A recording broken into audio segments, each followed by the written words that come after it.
There was much pressure on the federal government to start television in Australia from the end of the Second World War, but it was always set aside. This decision was resurrected in the early 1950s with the announcement of the staging of the Melbourne Olympic Games in 1956. We'll look tonight firstly at where that coming of television in Perth commenced. Jim Cruthers, who was the editor of the Weekend News newspaper, was called in by his boss, the editor of the West Australian, James Macartney, who asked him to find out what he could about television with the idea of starting the first television station in Perth. Jim went to Melbourne early in 1958, and this is where our story starts.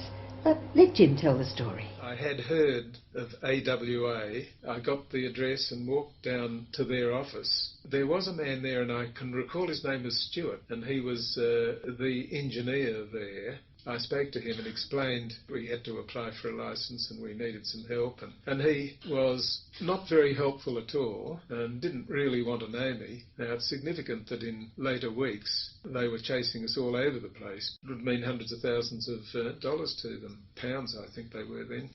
Finally ended up seeing an old gentleman named Leslie Fordell. His little company was owned by Electronic Industries Limited, which was one of the biggest suppliers of electronic equipment in the world, and it was an offshoot of a British group called Pi. Now, I started to speak to Mr. Fordell, and he was a real boffin, but he had an ability to explain television to me and what we would need to do to apply for a licence, and then came back with the knowledge that he'd given me. How to establish it, how to prepare that application, which would entail outlining a complete proposal for the building and equipping and staffing and operation of a television station in Perth. I got back to Perth and reported to Macartney in early February, certainly less than a month since I started on it.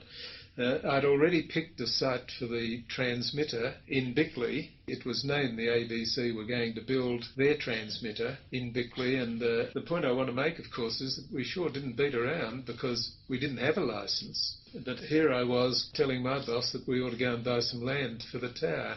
And that's one way that Macartney always operated. He inherently believed in making sure that you were prepared for things in the event that what you were planning did come about. You had to have line of sight from a tower somewhere in the hills down to your television station. And then I had to get Mr. Fordell to come over, and he had a look at it and agreed. Now, at this time, 4 months before the licence applications were lodged, Mr. Fordell and I went out and toured right around the metropolitan area looking for the studio site. And I can still recall finally driving out to Mount Yokine, where the television station is now, driving along a road, and then there was bush. And Fordell and I got out and we walked along, and we could see Bickley. And so we then went about endeavouring to purchase that piece of land, which we also did before actually submitted our application, far less got it.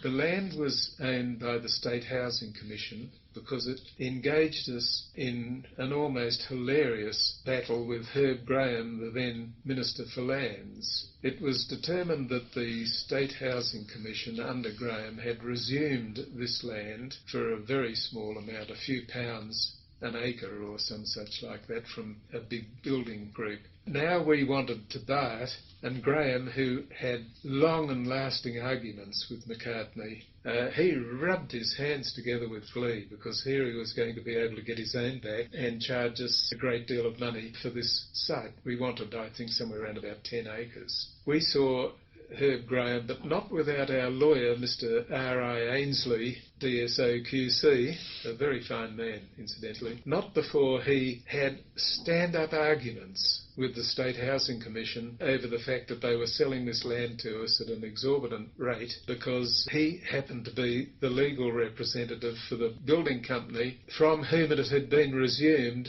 for a paltry sum.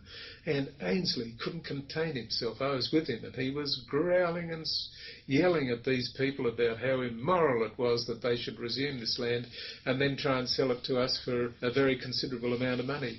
I think £10,000 an acre, and I think we got 7 acres, maybe 7 or 10 acres, I'm not sure. They'd resumed it only shortly before, and Herb Graham laughed and laughed and laughed that he'd charged this exorbitant amount and we had no option other than to pay it because it was the best site we could get.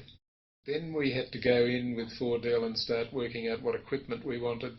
We had to do plans for the buildings, had to have everything prepared so that we could put it in an application to the control board. We had to work out what staff we would need, what cameras we would need, how long we thought it would take us to get on the air, total number of technical staff particularly, because there were very few technical people in Australia. Then I set about writing the application, which it's about the equivalent of writing a book almost, because it covered so many different aspects. Of what was to come.